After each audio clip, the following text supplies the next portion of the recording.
Oh dear. We made a hash of this one, didn't we? It wasn't our best performance. Yeah. This is nothing on the guest, by the way. Yeah, we struggled with the tech, didn't we? Given the circumstances, we were on the move. Yes. We had to move the pod just before it. Yeah. We were maybe a little bit flustered. Yeah. A couple of technical glitches, but bear with us on this one. It was really good. We had Gordan Webb, Shazamme. He did really well to say that you and me were flapping around with the tech the whole time. Yeah, he was... Because we killed his flow a couple of times. He was like getting into some great stories and then we were having a laugh and then you'd nudge me and be like, it's not recording anymore or camera's gone off. So sorry, Gordan, but thank you so much for coming on. It was great. There was a great story in there about a gift as well that he's got us, which we need to get our hands on. Yep. But we find ourselves in this world now where we're giving out gifts, which was almost a bit of a disaster from our side. Yeah. And he very kindly brought something back for us as well. Do you know what? With this one, there's a lot of interesting takeaways for like recruiters from the website perspective, because I felt like we actually got into some conversation about for sure building websites, how to host websites and stuff like that, as well as all the usual fun stories and bits and pieces like discovering how he became a horse dad. Which is a funny one, and his very expensive trip to the vets. Yeah. I learned a lot about horses in this one. If you like horses and websites, stay around. This is the one for you. Enjoy. Have a good one. Your boss at recruitment and you're going alone. You've got your LinkedIn account and your mobile phone. You've got the candidates playing hard to get, whether they'll call you next week or a no, not yet. So much time of going to and fro. You got another offer or salary's too low. Hours of searching and hours of stress. Come on, candidates, just gig it a rest.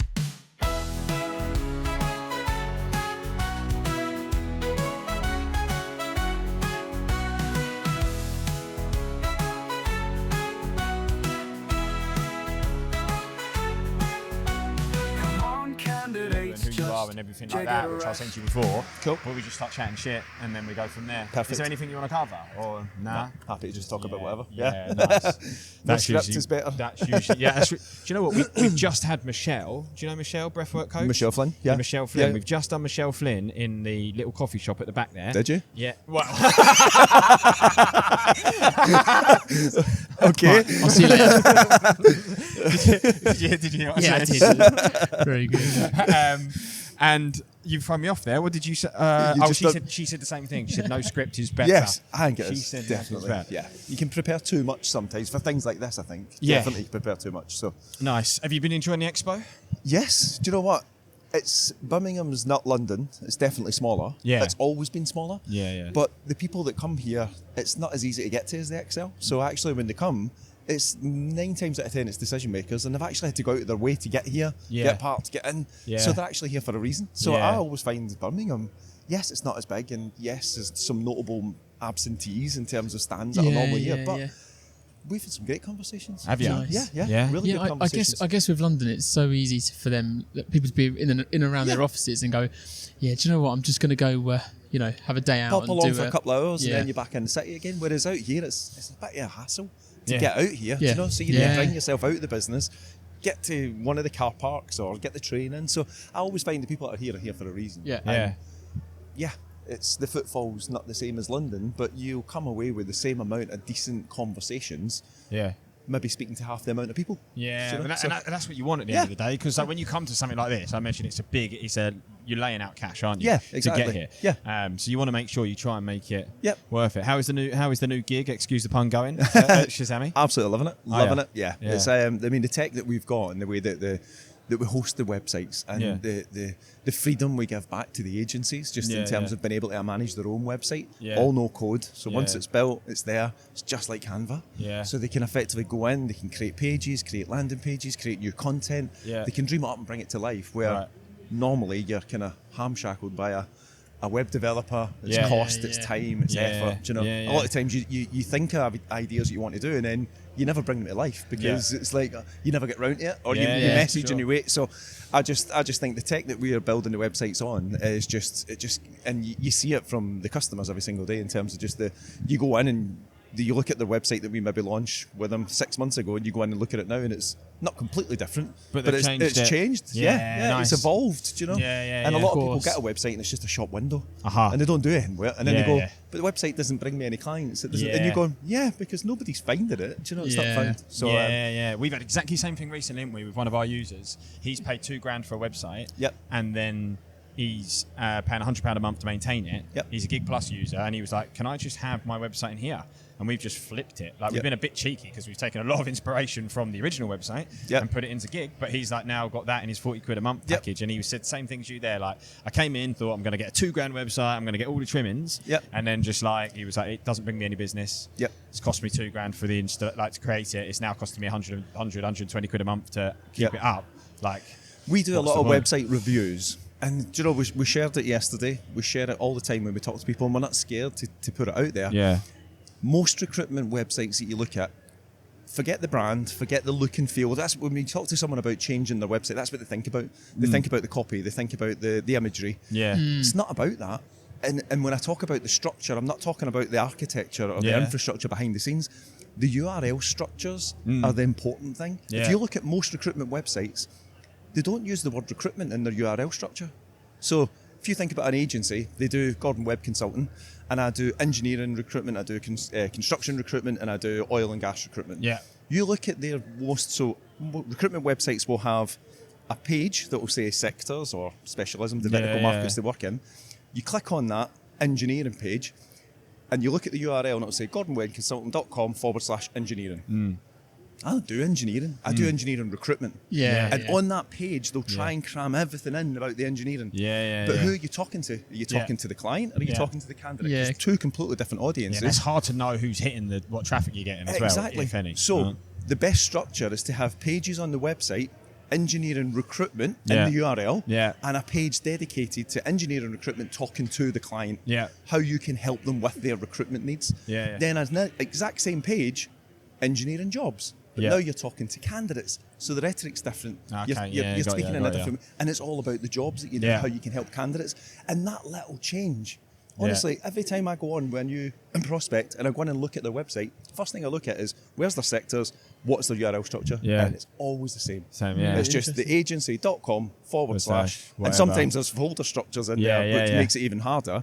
But if you've not even got the footer, it's just engineering. And it's like, you don't do engineering, you do engineering recruitment, or you've got engineering jobs. So and that's little things. Tweaks, right? You don't even need to move to Shazamme to do that. Do you know? You can. But that's the little things that we just try and help people with, and say, look, it's not about the look and feel of your website.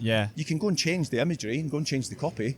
It's still not being found properly by the right people because you've not changed that little structure. So it's little things like that. And that's all we're trying to do, is just educate people on those little things. Nice. So I have to ask, did you go out last night? I did go out last night, yes. We done the curry club and the karaoke. You seem quite sprightly.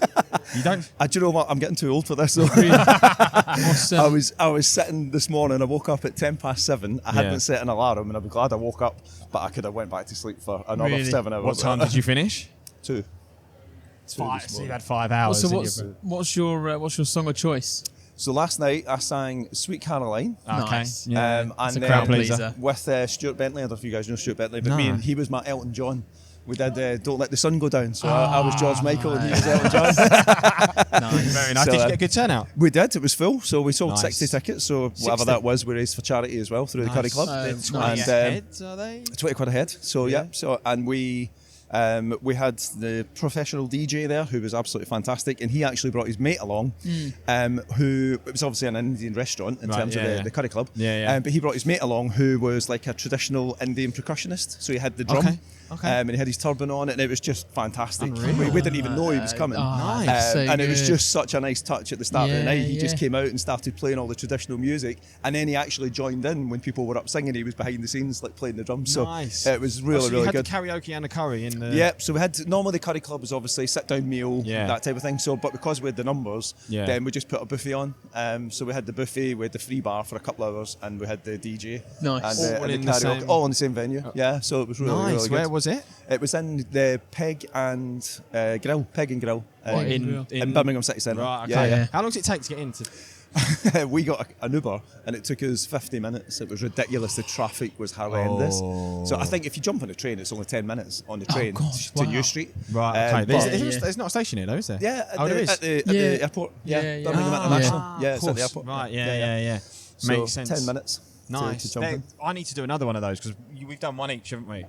Yeah. But I was saying the other day that I need to do another one. I went down to the one in Reading and did the one down there. Do you frequent them? I've not done one, but I'm hoping to try and team up with an agency in Liverpool because they've done one in Manchester. I'm near Liverpool. Yeah. So I want to try and kind of host one, be an ambassador for one in Liverpool. Okay. Nice. And get to one. So I've not had a chance yet to actually get along to any of the curry clubs, but I'm hoping to now kind of host one if we can. Are you in the Wirral? I'm on the Wirral. Yeah. Do you enjoy it up there? I love it. Absolutely love it. Because when we were chatting about this, you said you're the Wirral. I looked. I was like, oh god, we've got a distance issue here. I was like, where is the Wirral? No, I've heard of it. It's right on the water. Yeah, and you live on the Wirral. You don't live in the Wirral. You live on it. You live on the Wirral. Yeah. I've learned that. How long have you been there? 14 years. Because I'm guessing you're not originally. No, Glasgow. No. Yeah. Okay, nice. East End of Glasgow. Yep. Nice. When 14 years ago. 14 years. You moved down. Yeah. So born and raised. My cousin lives in Edinburgh. Oh, cool. She loves it. Yep. Up there. She has an absolute great time. And Edinburgh's gorgeous. If in terms of it's like any other capital, though, isn't it? It's like, I think, London, Dublin, Edinburgh, they're the tourist hotspots. So, but Edinburgh is beautiful, architecture-wise and everything. But being a Glasgow boy, Glasgow's more the real Scotland, in terms of city. I remember I flew to Glasgow and then I was in like Paisley for like Paisley for probably an hour, and I wasn't too, but because I was moving. Yeah, Paisley's didn't. huge as well. It's like another. I was kind city, of in and out outside Glasgow. Yeah, right. Yeah, so I'll have to go back. Yeah, so I'm from the East End. So Paisley's one side of Glasgow, and I'm from the other. Right. The other side, but but I love the Wirral. It's just it's kind of semi-rural. It's semi-rural. It's not completely rural, but there's fields within 2 minutes of the house. Nice. But you've got Liverpool city centre like 12 miles away, and then you've got Chester, which is a beautiful city as well, like the same distance the other way. So it's really nice. You're in a nice place. It's funny, isn't it? Because I remember when did you live right in the city of Glasgow then when you were growing up? No, I lived on the outskirts. So you've always kind of been in the country. Yeah, because when I was younger, I always wanted to be like slap bang in the middle of a city. Yeah. I was like, that's where I want to be. I want to be in London. And then as you get older, you're like, oh, kind of like being out. Like I'm in the Chilterns now. Like we cycle that way, and it's nice to be able to get on the bike and not have like 100%, all the kind of shit around you. What took you down? What brought you down?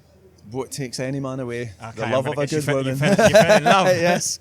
Yeah, nice. Exactly. So she was from the Wirral, and I was in Liverpool at the time when we met, and then basically she wanted to move back over to the Wirral to be closer to her mum and dad, so we settled there, and absolutely love it. Were you working down there at the time? I was working there at the time. Yeah. Recruiter? I'm guessing? Not a recruiter, no. Oh. So 25 years ago I worked at Monster.com. Okay. So job boards job boards when nobody knew job boards. So I worked in the corporate new business team. So we had to try and convert people who were used to spending 10 grand on a job advert in the FT, for example, and we were going, hey, advertise it on here for 350 quid and we'll get you the same response. You can imagine HR managers going, that'll be right, do you know? When they used to like fast FT, forward, you mean Financial Times, like big ads in there. 10 grand they used to charge for like a proper advert in a newspaper, and then we were going, hey, put it on this website for 350 quid. And Monster back then was, I mean, I don't know, you guys might not be old enough to remember the adverts and stuff that they had on the TV, but they used to, like, they were the main sponsor of like the Super Bowl and stuff like that back then. They were huge in America. Big outfit. They were huge in America, and then they started opening up offices all around Europe. And so I just loved it because it was just changing people's perceptions way back at the beginning. The forefront of technology then, like people take it for granted. A job board now, And unfortunately, Monsters they've just went out of business completely. Have they? Yeah. Or are they coming back under? I don't know the full story in terms of whether they've actually been bought by someone else, but obviously they did go into administration. So whether it's going to keep going, but it was such a shame when I seen that because they were such an iconic brand, back in the day. Do you know what I mean? And they were a cool company to work for as well. Like, actually, when I went there, one of the guys, I had been working in a call centre, and one of the guys that was in my team, he phoned me up and he was like, how are you enjoying your new job? And I was like, mate, I love it. And I said, we're actually looking for someone. I was at the time, selling gas and electric. And that's hard. That's tough. That was tough. And he came and I got him a job at Monster. He actually went on to become sales director and he only left last year. Wow. So he was there all that time. The whole time. All that time, Wow. all the way through. So it was, it was mad. And I got him in. So you've never worked in recruitment? You've never been a recruiter? I did 6 months in recruitment after Monster. So when I left Monster, I thought, I can do recruitment. Yeah. Hated it. I hated it, Did honestly. So funny, isn't it? I didn't mind the BD part of it, having done like sales and Of always course. done I was sales. gonna say, but managing candidates and them not turning up for Products that interviews, change their mind and I just stuff like didn't. that, I just yeah. didn't enjoy it. Yeah. Didn't enjoy it at all. So I left Monster, went into recruitment, lasted 6 months, didn't enjoy it, and then from there I went into like contractor payroll, like the umbrella side of things. Yeah. And I ended up spending 10 years doing that, and then from there wanted to get away from more, because that was really like relationship management. You know, Yeah. you weren't really selling a product. Right, It was yeah. just like managing relationships and getting referrals from the agencies. Yeah. So I then went into timesheet and invoicing software for like recruitment agencies. Did 7 years doing that, and then went from there back into the job world, but in multi-posting at Edinburgh. So I was at Edinburgh for nearly 6 years. Yep. So for the last 25 years, I've In pretty and much been around. in and around recruitment, yeah. although only 6 months as a recruiter. Yeah, that's because I was going to say, I obviously didn't know you coming into this conversation, but in my head I was expecting you to say recruitment moved Moved into in, yeah. like At some point in your career, you fell into recruitment. Yeah, There. yeah. That's what we get 9 times out of 10, and you're I've been around the peripheries all that time. you've been on the outskirts, always just selling looking back in. So agencies have always been my client, Yeah, pretty much. yeah, you know, yeah, so yeah. always feeding back in, and not too many. I've moved around a little bit, but I've not moved around tons. You know, Yeah. but I've worked in different elements. So I've worked in the back office with the timesheet and invoicing, which is like the unsexy side of a recruitment business. Yeah. So it's a hard sell. Yeah. Because Yeah. it's not for the consultants. It's for the people in the back office to try and help them with processing. So that was a tough gig in terms of trying to sell into that side of a business. And then I've worked in the front end in terms of actually products for the recruiters that helps them and speed things up for them as well. Yeah. So I've kind of worked across selling different products into recruitment businesses, front, middle, and back. basically. Yeah. So It's funny that you didn't enjoy the recruitment part, because I would say like, my guess, just this is a rough number, like 80% of people would struggle with the BD side. Yeah. Whereas you're saying like that's the bit that you had down. Do you know what I mean? And most people like love resourcing candidates and stuff. So I'm surprised they didn't just go, we'll stick you over here and just keep putting the jobs in. Mate, yeah, and well, I mean, so during that time, there was a point in my career where I was in between when I was working in the umbrella world, and I had like a 6 months restrictive covenant, and I was going to another umbrella company. Right. So I had 6 months where I couldn't go straight there. Yeah. So I actually went in progressive recruitment, part of the S3. Okay. So I went in and actually Everyone's connected to I know. S3. I went in there and did 6 months of just BD for them. Right, Because did ya? at the time, all my clients were agencies in Aberdeen, and they were traditionally an IT agency. Right, okay. But they just opened up an oil and gas division. Okay. So I was like, well, I know lots of the end clients up there as well, the subseas and stuff. So I went in there just to try and open some doors. Yeah. But the BD bit for me has always been the bit that I enjoy. Do you know? Really? I've You've never- always been in sales then? Always been in sales. Always Yeah. been in sales. Did you ever go and study or anything like that? No, I did interior design. Did you? yeah. And everybody For thinks what? of Lawrence Llewellyn Bone and they do like colours of cushions and things. Yeah, but yeah. interior designs, actually, it was a lot more technical in terms of technical drawings and things Yeah, like that. okay. So I was always art and stuff when I was at school. Was you? And Okay. I've got a funny story to share with you guys on that. But go when on. I was at this is school, Is this what you were going to say yesterday? yeah, well, it's linked to it. It's linked to it. And you'll piss yourself when you see the photo. After me just saying that I was always into art. But yeah, so I was always art at school. I wasn't very academic when Yeah. it came to kind of English and stuff like that. So I was always a bit more arty. But I loved when I did drawings and things. I wasn't great with colour either, in terms of people can paint and they can bring things to life. I was a lot more. I love technical drawings, so I'd love to draw like the side of a train. With the Right, wheels okay. and all the Yeah, mechanical yeah, things. yeah. So I think because I enjoyed that from a drawing perspective, then it was like, well, interior design, architecture, it's a lot more technical drawings, you know, with your room plans and things. Yeah. So I left school and went to do that at college. And then I did a work placement, and it was at a place called McKellar Office Furnishing. Okay. And it was basically just like going into offices and going, put some plants there, put a desk there, put a chair there. And I was just like, is this what I'm going to do? And part of that role, you were pretty much selling. Yeah. And I was going, well, I've never done sales, but and I came away from that work placement going, I actually don't want to do this. Right. And then I I left and just went and got a job in a call centre.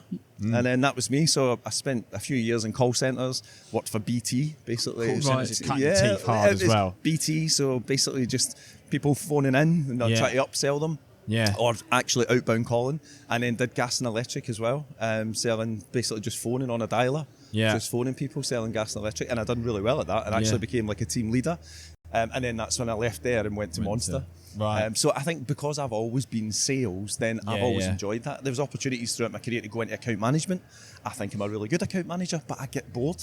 If I was just doing relations, I'd get bored you at that. You literally love the grind, don't you? And don't get me wrong, I'll shy away from cold calling as much as anybody else nowadays. Do you know, try and do anything I can rather than just picking up a cold call. But back then, you didn't have email sequencing and all these things. It was literally you were on the dialer, you were plugged in, and it just beeped in your ear when it went through. And then it just went again and again. So what do you do now then when you go, like if you're doing BD wise now? So now we do a lot of so we've got campaigns running in terms of LinkedIn campaigns, email sequencing, all that type of stuff.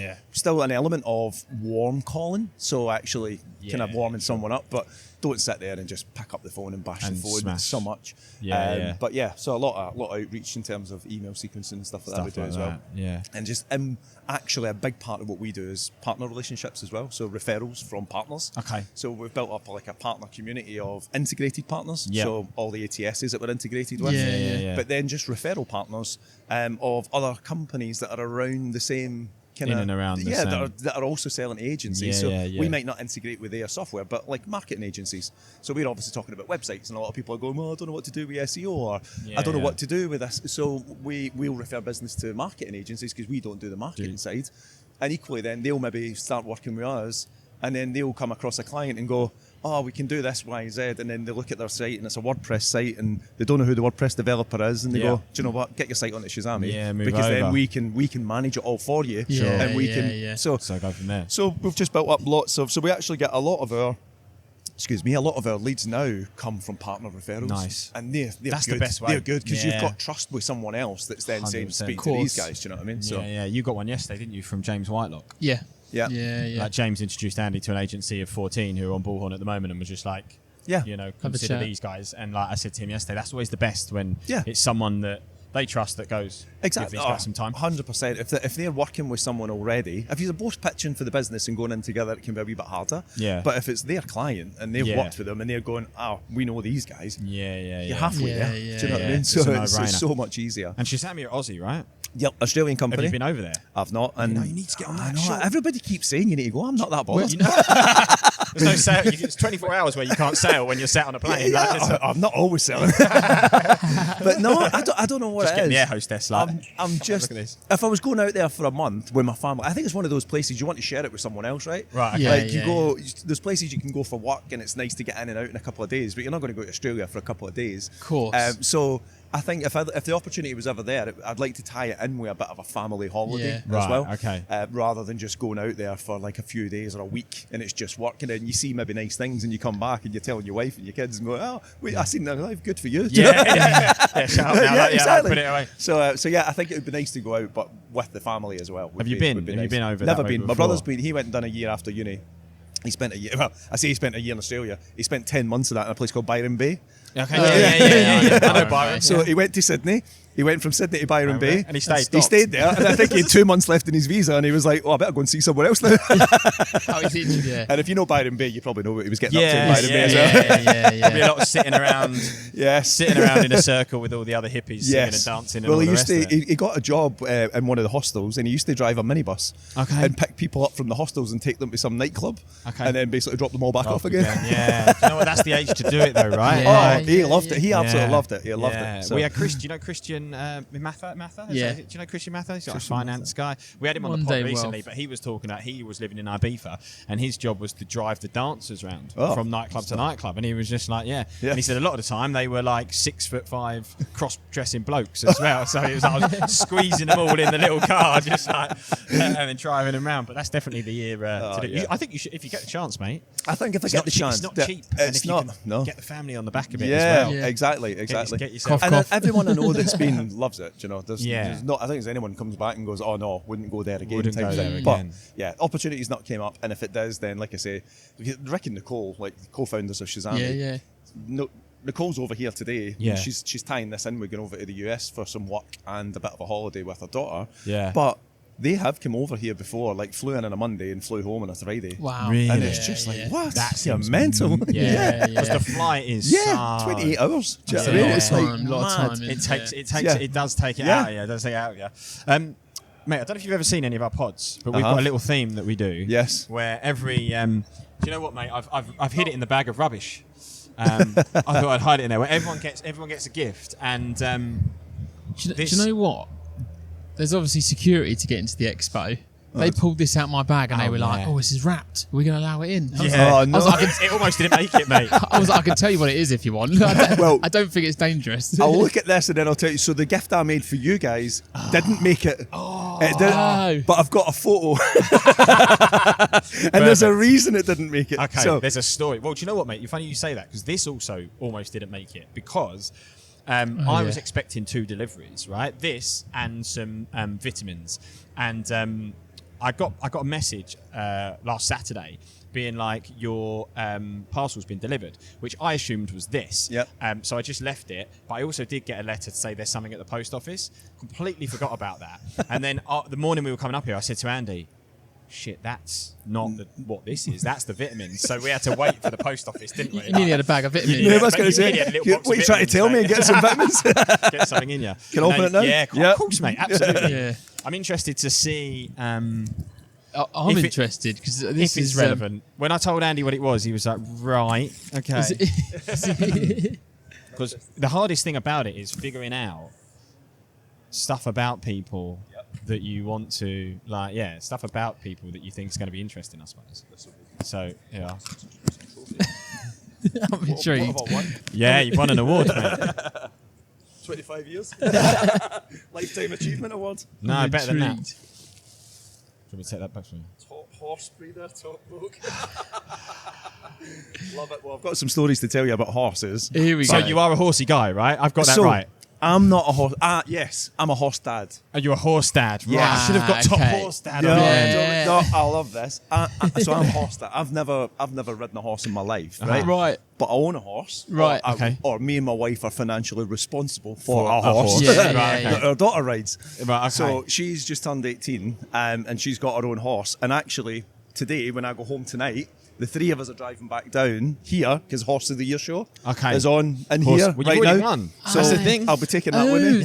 That's why all the horse boxes. All the horse boxes, yeah. We had this conversation. Yep. So Horse of the Year show. So you're literally coming back tomorrow, and then we're going to. So Horse of the Year show is on like for 4 days, right? But we're coming down on Saturday, and the shopping village, like in the Horse of the Year show, is like 3 times the size of that floor out there, and it's just for the horses. For the equestrians, you can buy stuff for your horse. You can buy, okay. But all the clothing and everything that comes with having a horse as well. Clothing for the horse, clothing for the rider. Wow. So, but the good thing is, Lily's just turned 18, so she's got all her birthday money to spend. So it's not going to cost me anything. I was going to say that could be an expensive. Exactly. Tied in perfect. So, tying into the horse theme then, I'm just going to pop that down there a second. For any audio listeners, that is I have watched your podcast and I know that you're always doing. Thank you so much for that. Pleasure, man. Thank you so much. You can take it back and show them. I had a plan at the time, and it's linked to horses, is that I had a little look. Horse theme, I love it. So I had a little look on your company's house and stuff, because I was trying to see how old the business is. I was trying to find things. So anyway, you and you're 2 of Life's Good guys, right? We only met, last year? For the first time, probably actually at this event, maybe last year was the first time I approached you, I think. Yeah, and then I'd say the first time I properly spoke to you was probably in London.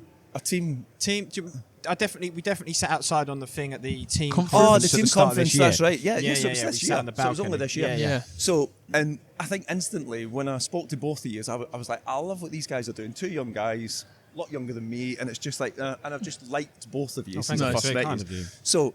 And it was funny yesterday, this is all linking together now quite well.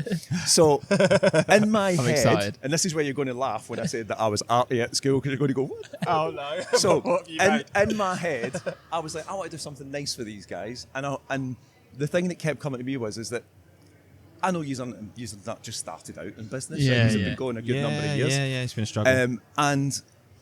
But everybody needs a bit of luck. Yes, for sure. So, you said it yesterday when we were talking, when I said, how's things going? Yeah. And you were touching everything going, oh, we've had a really good year and touch wood, it keeps going. Yeah. So, what's something... You were touching everything. What's That's not a clip that I'm going to... What's something that relates to horses that normally brings good luck? Horseshoe. Horseshoe, Yeah. yes. But a horseshoe will only bring good luck if it's a used horseshoe. Okay. So you can't just go and buy a horseshoe. It's got to be a used horseshoe. So obviously having a horse, Yes. we've got used horseshoes. So I went, I know what I'm going to do. Amazing. I'm going to get a horseshoe for these guys and I'm going to paint it orange.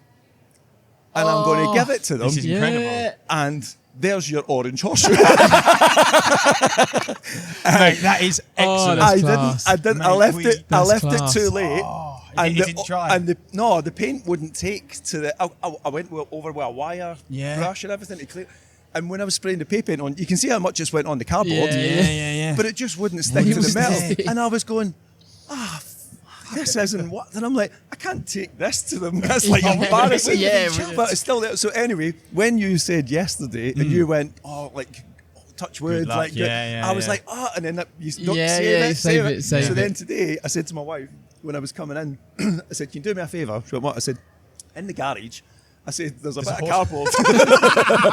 There's a bit of cardboard with a horseshoe that's kind of half painted orange. Can you go and take a photo of that for me? I said, because I need to show this to the guys. Mate. You will get this horseshoe at some point, and it will be orange. That's class. Mate, I love that. Luck. Thank you so And much. there was a tenuous link fun. as well in there that iron is like the anniversary is like 6 years. Is that iron? Right. And I know that you guys have been going longer than 6 years, but you changed the business name 6 years ago. Yeah. So Yeah. that was the other tenuous link to So you good definitely luck. did your I research. research. You did Yes, your I did, homework yes. on it. Because most people don't know. Mate, thank you so much. No, Yeah, but thank you you. will get that at some point, and it'll look way better than it does right now. Because we at some point we were talking about this. We're collecting these little like bits of memorabilia from people now, which is lovely. And like we were saying, when we get studio, we're just going to get like the horseshoe can be in there. And Andy Dunn gave us some Lego figures. Andy would always give out Lego. That's funny. That's funny how that ties in with the trophy. Exactly. That's what I'm saying. Yeah. And when Luke showed me that this morning or yesterday, I was like, I love right, it.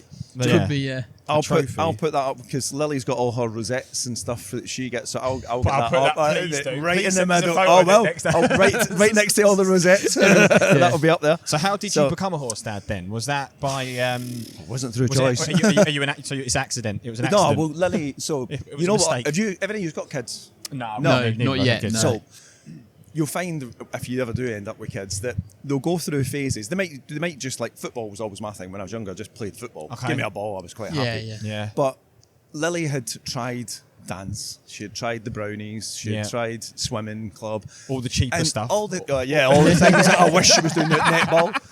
And she went to them. She lasted a few months and then got a bit bored. And I remember being in the car with her one day and she went, I'd like to get a horse riding lesson. And I was like, well, we live near fields. There's lots of horses around.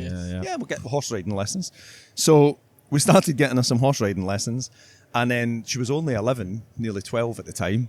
And then she just got immersed in it. She just loved it. And I mean, obsessed. Like, really? That's all she wanted to do. Right. So, and then, what it's like, can I get my own horse? And it's like, no, not right now, because you don't know how long this is going to last. Yeah, you want to see and two, it's a big commitment for me and your mum because we've not grown up with horses like lots of people grow up and they know what they're doing. I didn't have a clue what to do with a bloody horse. Of course. So anyway, she went to lots of riding schools and she ended up loaning a horse. So you can actually kind of loan someone else's horse, but you still take responsibility for like feeding it and mucking it out and that type of thing. So it's yours, but you can give it back if it all goes wrong. Yeah, and you can take them out and compete them depending on the agreement you've got and things. But then, we kept telling her, you'll get your own horse when you can drive and you can get yourself to and from the yard. Yep. But we gave in. So when she was 16, we ended up getting. She lasted her quite a own while. horse. We did. 5 years. 5 years of commitment, and that's her showing some commitment. Oh, exactly. And the thing is some people, if you get a horse too young, you're only riding one horse, so you're not. Whereas with all that time, that 5, nearly 6 years, she was going to riding schools and riding different horses, different heights, different levels. So it gave her a really good grounding for when she actually got her own horse. One, she knew how to look after it, but two, she was able to work with that horse and do stuff with it. So I can talk a great equestrian game. But like I say, Part 2, yeah. Do you know what it's fine. I'll just spend the time to figure it out. We're lucky because that thing we're borrowing, that's just that adapter belongs to Michelle. I got here today. You know, I told you the story about almost not getting the trophy. I got here today. We were unpacking all this stuff, go to get it out, and I'm like, I've not got that. It's like the tiniest little thing. And that brings it all to its knees because the audio can't be done. So we bring all of our studio, all this equipment, this really professional. And then it was just that one thing. So I texted Michelle being like, I think I've just brought the whole thing to its knees. And she was like, why? I was like, I'm missing an adapter. And she went, which one? And I said, the Mac that plugs into the USB. And she texted me back being like, I've got one. I was like, oh my God. That's unbelievable. I can still see the symbol. But anyway, sorry. Can you remember where you were? I have no idea where we were. I think we were talking about horses. So is it still on? We're going to be panicking. Yeah. Fun. Yeah. You were saying that you'd loaned a horse. Yep. And that your daughter had used a horse, and you'd given up at the age of 16. Yep. So she got her own horse. Yeah. So we ended up getting her own, and now she can drive. So she's 18 now. She can drive. She gets herself to and from the yard on her own. So it's much easier now. Yeah. But in terms of getting to shows and stuff, then because she's only just passed the test, then we had a horse trailer, so had to drive the horse trailer because she can't obviously tow. Yeah. How was that? Is it? We've literally just sold the horse trailer, and we're actually picking a horse box up on Sunday. What's the difference? So a horse box is like a motorhome, okay. Except rather than you living in the back, the horse goes in the back. So you drive it rather than tow it. Which is what. So you think of like a camper, like a camper van, gotcha.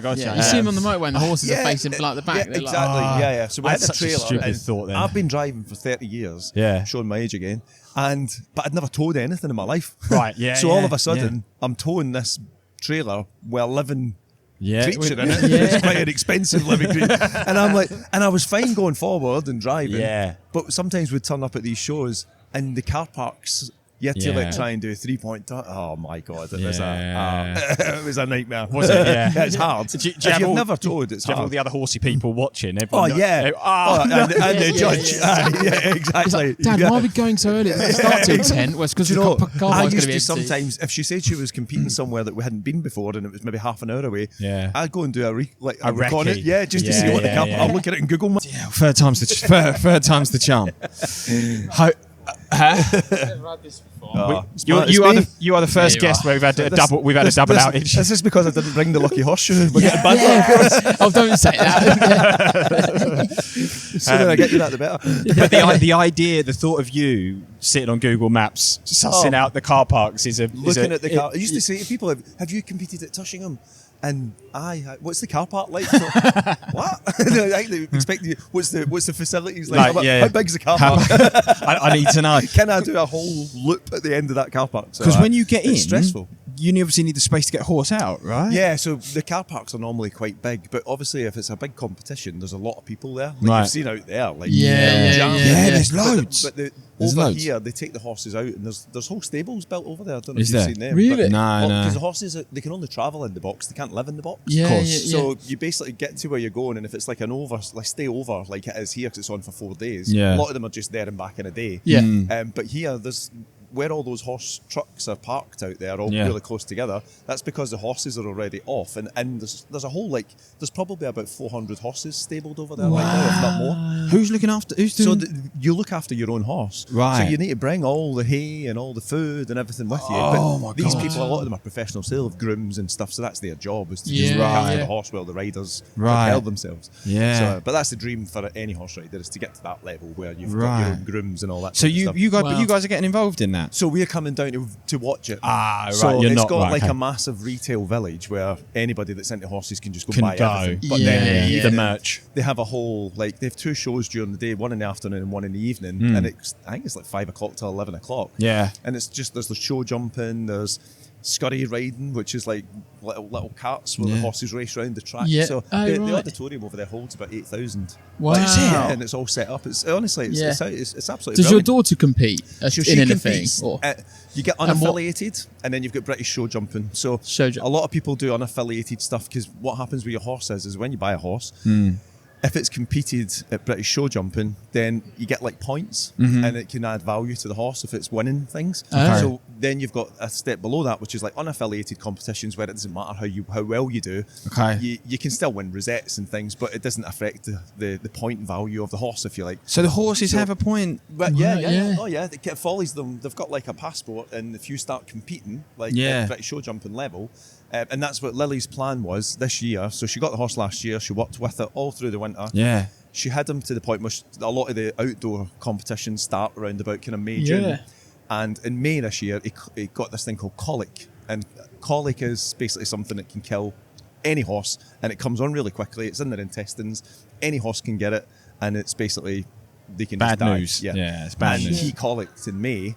So he died? No, he didn't die. Oh, he survived? No, he survived, yes. But he had to get an operation, so he had to cut him open. And it was like 24 hours not knowing what was going to happen. Yeah. And they got in, it was a blockage, not a twist, all this type of stuff. But it meant then it was like months. So she's only just started riding him in the last kind of 4 weeks. Right. And then she's got to build him back up, so she can't even jump him just now. So the whole Yeah, summer... because he must have like so scars. he's got a massive scar, Yeah, huge scar right up Wow. his belly. And they basically just pulled the whole intestines out on the table. What an operation that must be. Yeah, it was... That's bananas, And isn't it? at the time, we didn't know, like, when they went... Because actually operating on a horse, Yeah. they need to turn them upside down. Right. So they hang them by the legs. They hang them. Like, they tie the legs up and hang them upside down under anaesthetic. Yeah. But then when a horse can you comes imagine if it back wasn't? round, 600 kilos this horse is, so he's huge. And when they So come back over round, half a the lot of them time. end up breaking their legs and stuff, like trying to Because get they're back on their feet. confused or... So the vets don't phone you until actually he's out of anaesthetic and he's back on his feet type thing, because Yeah. actually Right. the operation might go well, Yeah. but then They they panic. hurt themselves when they're trying to get back on their feet and stuff like that. So yeah, I've learned loads. Yeah. Blimey, yeah. It sounds like... Is it... I'm assuming you've got insurance that covers... No, we didn't. You didn't? We didn't, no. Oh. So $8,000 was the operation. Yeah. $8,000. $8,000, yeah. So that was a sore one. Have you got insurance now? We've not yet, no, because he's not been doing much Right. now. So Okay. we are going to sort it out. And we've got, the thing is, we've got a dog that's been insured since he was like 8 weeks old, you know? Yeah. But the thing with horses is that a lot of the insurances don't cover things like colic and things Do they not? anyway, because Right. Yeah. it's just one of those things that can just Yeah. happen to any horse. I put him out in the morning and he was fine. Lily brought him in at 5 o'clock and she's like, I think he's colicking. And by How did half she- past how did she 9, know? So they try and roll because it's like they're in their intestines. So they try and like lie down and roll, and they try and kick their belly because they can obviously feel it. Yeah, I probably yeah. wouldn't have spotted the signs. Yeah. But Lily spotted them straight away. Yeah. So 5:30, the vet was out at 6:30. He was at, luckily we live next to a university hospital, like a Okay. veterinary hospital. So Yeah. he was in the hospital by 7:30, and at 9:30 that Wow. night he was getting the operation. So it was like Whoa. so Oh quick. wow. Yeah. So quick. I guess you need to Yeah. act fairly fast, don't you? Yeah, exactly. And they don't know what they're dealing with until they get in. Yeah. So, Does it live near you then? yeah, he's only 5 minutes from the house. Right, Yeah, so okay. it's great. So literally Yeah, 5 minutes in the car. On the And yard. you're good to go. Yeah. Also, one of the things I was going to say earlier, you mentioned you was a football lad. Did you Yeah. play to a decent level? Do you have a team? So I'm a Celtic fan. I grew are up you? in Glasgow, so I'm Okay. a Celtic fan. But yeah, I played it. I didn't make it as a pro, but I played for Motherwell Boys Club all the did way ya? through and stuff. Yeah, but football was when I was wee. It wasn't anything else. Give me a ball and I was away. And you you were were gone. gone. But by the time I was 18, it was like I was never going to make. Plus, I started going out with my mates and Yeah, it and was that yeah, girls, yeah, drinking, yeah, boozing, all all of of that all comes of in. that, yeah, exactly. Do you get to go on cement? Do you still follow Celtic? I still follow Celtic. I was a season ticket holder for 20 years, and then when I moved down south, then I don't go. Do you not? I still follow them online and Yeah, on yeah. the TV, but I've not been back up to go to the games. No. So, but yeah, still Because a they big say Celtic Old fan. Firm is one of the best derbies to go to. Yeah, it is. I mean, in terms of experience, and I've experienced it at both grounds, so at home and away. Yeah. Yeah. And yeah, I mean, it is in terms of a derby because you've not just in Glasgow. You've not just got the football rivalry; you've got the whole religious side, which is not nice either. Yeah. but it does bring an extra level of into that fixture, if you know what I mean. Yeah. And I've obviously been down in Liverpool now, or near Liverpool for 14 years, and I still keep getting, you must be a red or a blue by now. And it's like, no, I'm still a Celtic fan. Yeah. But even the Everton Liverpool rivalry is nowhere near. Is it not? I would say actually where on being in and around Liverpool, I think Liverpool fans and Man U fans probably there's more of a rivalry there between Really? those two than there is between. And I think Liverpool and Everton, yes, there's a rivalry, but there's households that have got both blues and reds in them. Sure. Do you know? Like, yeah. It's a nice rivalry. Do you know? Because it's the same city. Yeah. Right. Whereas like in Scotland, in Glasgow, it's not. The households are normally Rangers or Celtic. Are they? And then they you've go got the religious Catholic or Protestant and that whole. And it's just like I say, it's not nice, but it does add an extra dimension to a football match. Is it still like that today? Oh, 100%. Oh, is it? Right. Yeah. It's still like that. Because I imagined it being like through 80s, 90s being, and I wondered if it would have calmed down until now. Or yeah, I think it's still obviously all-seater stadiums. I can remember going when it wasn't all-seater stadiums and standing in the terraces. That was different as well, and there was more people in the stadiums back then. Celtic Park, I think, held about 80,000 back then. Did it? It's a 60,000 all-seater stadium now, so it's still one of the biggest stadiums in the UK. But yeah, when you've got 55,000 Celtic fans in there and 5,000 Rangers fans, you know, it's and when they score, you just hear this wee bit in the corner. But experiencing that at their ground, where you're small, you're 5,000 or 6,000 Celtic fans and 40-odd thousand Rangers fans. It's I love it. But I kind of went to football all the way through my teens into my 20s, followed them all over the country, and then you just get to a point where you're just like, oh, do you know what? I've been there, done that. Still support them, still follow them, but just not. Don't. Chill out a little bit. Don't fire back up to Glasgow every other weekend. Because you must be enjoying the league this year then. Yeah, because they're having a stinker. They're having a stinker. Aren't they right? Aren't they right at the bottom? Well, they were 11th. I think they're up at 8th right now, but they've obviously just sacked their manager as well. Yeah. So have they brought 7 games into the season and they've sacked the manager? Someone else in? Not yet. Nah. Steven Gerrard apparently, possibly again coming back. But I don't know who'll be. Yeah, because I was the same. I used to go to West Ham a lot with my uncle when I was a kid. But at the moment, I've not had a season ticket in years. You know, but and I think there's a lot of negativity around the club and the ground at the moment and stuff like that, which is a shame. Frank McAvenny, he was a Hammers. He was a big Celtic icon. Frank McAvenny, and he went down and played for West Ham. And I think he's saying like West Ham fans probably of my generation will look at Frank McAvenny in the same way that I do, which he was somebody who was a good footballer but still loved to go out and party at the weekends and with the girls and stuff like that. And you can't get away with it. You can't get away with that now. Not at all now. Completely different days. Yeah, like you can't with social media and stuff like that now. All the players have got to be like bang on it. Definitely. Even listening to you earlier say about Curry Club and getting 5 nights sleep. I don't know like how you've done that because I would have just just crapped out. But I don't know how I do it either. No. do you drink a lot like outside of Shazamme stuff? Yeah, I mean, I don't go out to the pub every night or even every weekend, you know, but enjoy going out. But not usually. Things like this, I think once, twice a year, obviously with the Expo.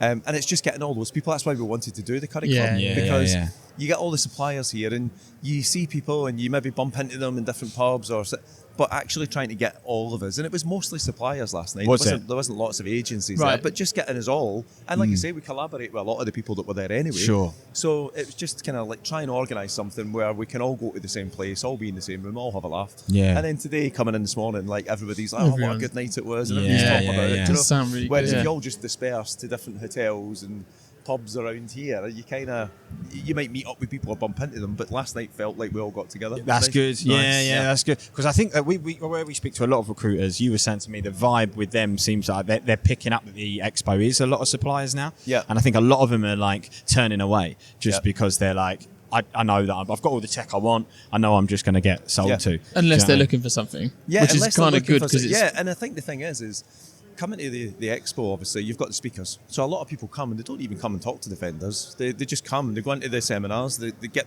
the value from the speakers that are on, and they go away, and that's fine. But I was talking to someone yesterday, because obviously these theatres, the kind of main stages and things, then it's all thought leadership. You're not up there promoting your product. It's just thought leadership. But then on the showcase stage, then that is where you can get up and talk about your product. That's what the expectation is. So on these other stages, as a thought leader, you don't actually get any leads. So you don't get who came to your talk. Oh, you don't? No, you don't. Because they do scan you. They scan you, but I think that's for numbers, so that they can see was that a popular one. So because obviously they get a lot of the speakers coming back again and again. Yeah. So you don't get a list of leads from the kind of thought leader stages, but on the showcase stage, you pay to be on that stage. I think it's 1,500 quid for a slot, but you actually then get the people who came, so they scan them and you get those contact details. Yeah. And one of the years that I spoke on the showcase stage, when we looked at the stats at the end of the Expo, we had so many people we'd scanned at the stand in terms of people came and spoke to us. Yeah, yeah. And then we got the list of the people who came to the talk, and we ended up with about another 40 leads. Right, okay. Just from people that came to the talk but never came by the stand. Right, okay. So you've got to kind of, when you come to these things, you've got to, like Nicole was speaking yesterday, but she was in one of the thought leadership stages, but then we've got lots of people What coming did she over. talk on? So she was just talking all around AEO, some of those. I don't know what that is. So answer engine optimization. Nah, I don't know. So SEO, everybody knows Yeah, SEO, yeah, how you yeah. rank on the page. AEO is more around, so now when you search anything on Google, you get the little AI generated box at the top. So, and obviously that links off to websites. Yeah, yeah. So what it's doing is when someone asks a question on Google, it's going to try to find the answer quickly and pulling that back in there and then linking off to the resource. So a lot of it we're talking to our clients just now about is not so much the SEO side, which is still important. Yeah, yeah. But 80% of people who search on Google now don't go past that AI generated box. Interesting. They don't scroll down. 80%. 80% Wow. don't scroll down. Wow. To the They actual, just trust the AI, right? so they're just looking, and then it's obviously linking off to resources. So what we're talking to our clients just now about is actually repurposing content or adding content to your website that's answering questions. So whether that's FAQs at the bottom of a page, or if you've got a blog, repurposing that blog in more in a Q&A fashion, so that you're answering these questions, and then when someone searches, it's getting pulled. The Google bots are finding that and pulling it into that AI generated. So it's been called AEO, answer engine optimization. Whether that's what we call it. It's what lots of other marketing people are calling it. Interesting. I don't know if it's an official name or not. But it is about SEO is still important, but it's AEO is becoming more important in terms of, and it's to do with the content, the copy, how you, if you're answering questions on your website, there's more chance that you're going to get found in that box. So things like that. Yeah. Do you do a lot of talking? Do you like it? Do you know what? I don't mind it, but I stress myself out when I do it. Okay. So I get really quite like, what's the imposter syndrome? Why do people want to listen to me? Do you know? Yeah. So I don't really, on the showcase stage, talking about something that I feel passionate about, and I feel passionate about all the tech around it. So when I feel passionate about a product or a problem we're solving, but the thought leader stages where you're going in, and that's where I get real imposter syndrome. Okay. Because it's like, why do people care what I think about something? So I'm not so much of a fan of the thought leader stages, but put me on a showcase stage talking about a product and how it solves problems and stuff, then I do actually quite enjoy that. Then you're but fine. I do still stress myself out before I get up there, and I've got this horrible thing. I'm fine because I'm sitting down here, and I'm not that nervous with this, but when I'm standing as well, like, my knees start shaking. Oh, do they? Yeah, like so you got like trembling. Elvis Presley, like hold on to the pew thing. Yeah, how funny! I don't know, and it doesn't start at the very beginning. I'll usually start the presentation, and then it'll be like a few minutes in, and I'll feel my legs. Notice it, and it's like, stop it. I've never known. The audience does he need a wee, or is he like? No, it's just it's like a. It must be like an adrenaline thing. When you built yourself up, you start talking and presenting, and then all of a sudden, it must be like a wee drop in adrenaline, and it's just and my knees start going. And I feel myself, if you've got like somewhere where your laptop's sitting, like having to like kind of try and like nonchalantly rest against it. But I'm like, stop shaking. Yeah, it's so easily done. I'm the same. I've got like it's like story time. I've got I used to have a really bad sweaty hands. It's this thing called palmar hyperhidrosis, and they used to sweat. And I had an operation where they deflate a lung and they burn a nerve at the back of your rib cage, and it stops the sweating in your hands. Wow. So the hands don't sweat anymore. Well, sometimes they get a bit clammy, but when I went to the doctors when I was 18, they were like, it can defer. So we can stop the sweating in the hands, but it'll go somewhere else in your body. Okay. And they were like, we had a bloke in the other week, and it went from his hands to his face. So they're like, he's constantly sweaty face now, and it's irreversible. So once it's done, that's the game over. So I rolled the dice, right, and I was like, I'll get it done. And for me, it's deferred to like my back, and my torso definitely. And so when I do stuff like you were saying there with your knees, my torso just starts sweating, and I just start going like, now I'm okay, like it's cool in here and it's fine, it's quite relaxed. But if I was on stage up there, my fear would be like, I'd just be like a sweaty mess, like right at the end. But it's it's definitely. I mean, I think everybody. There will be people out there that must relish public speaking. Do you know, it's their gig, it's their thing. For sure. I think for most people though, it is outside most people's comfort zones. Yeah. Like getting up in front of a room and talking. So I like doing it. but I get myself worked up, and I don't always put myself forward for it. Yeah, we're the same, aren't we? Like, we're getting a little bit of pressure with like team and stuff, like Andy Dunn saying. But it's what you said. It's like, why does someone want to know what I've got to say or like hear? And the thing is, I mean, 25 years being around the recruitment space, I know shit. And I know people, I know products, I know the recruitment process, whether it's perm, whether it's temp, high volume temp, contract. So I understand recruitment. Yeah. And I've been around it a long time. But then you still just get that little doubt, don't you? Yeah, it's just natural, and it's just a confidence thing. I can sit and talk to anybody in here about recruitment processes, talk to any agency, get a really good understanding straight away in terms of what type of agency they are, what they're recruiting, and know how their processes work. Yeah. But still get that imposter syndrome if you tell me to go and stand up in front of 50 60, 70 people and talk about it. Yeah. Nice. So, mate, one other thing that we was going to share with you is we've got a little segment on this pod that we've started. It's recent. And as you've seen today, we can be a bit of a shambles. And at the moment, this is a bit of a shambles as well. So, have you heard that people are referring to him as Lee Evans? Yes, I seen the post yesterday on LinkedIn on the way in. So Sai started it. Lee Evans has got that sweaty thing going on. Yeah, he does. Yeah, he definitely has got that sweaty thing. It deferred everywhere. And I would be exactly the same as Lee. Well, Sai and Kate started a thing where they were saying about Lee's lunchbox, and they've actually bought him a lunchbox with Lee Evans on it. Oh my god! And what we're going to start doing is we're going to start loading it with questions. We're we're stealing Stephen Bartlett's like idea of writing in the diary, but you're going to put a question for Lee's lunchbox. So after this, I'll ask for a question. Okay. But we've had a question sent to us today for us to shoot the breeze, right? As the three of us. Bear in mind. Yep.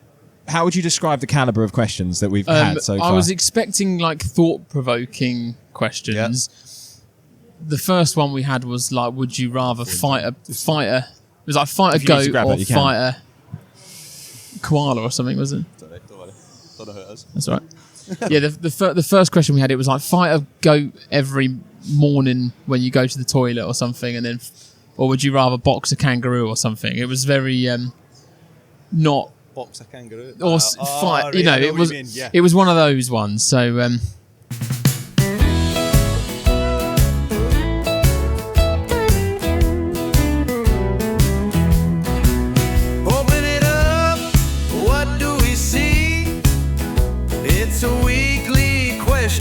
Lunchbox for Lee.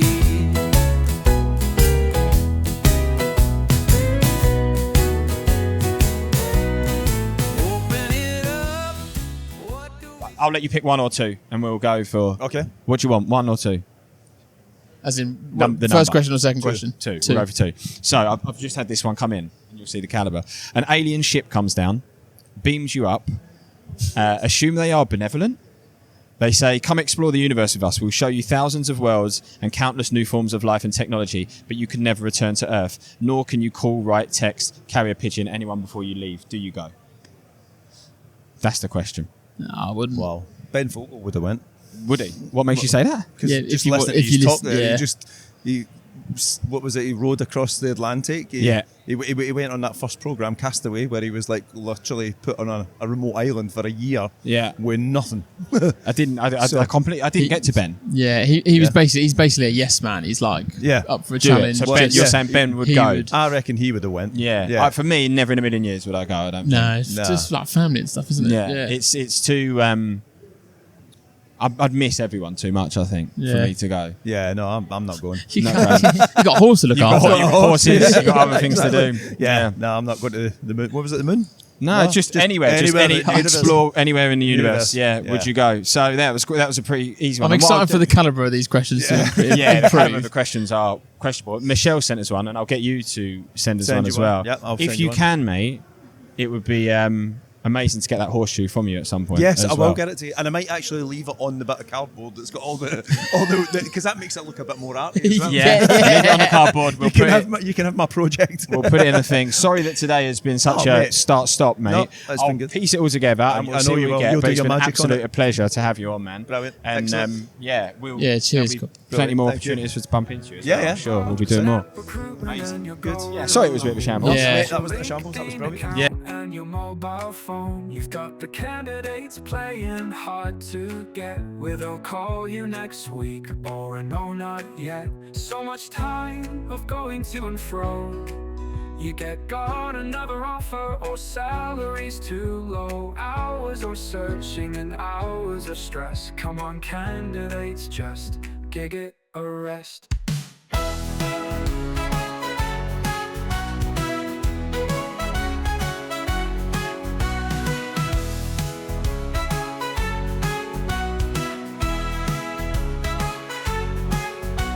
Come on, candidates, just gig it a rest.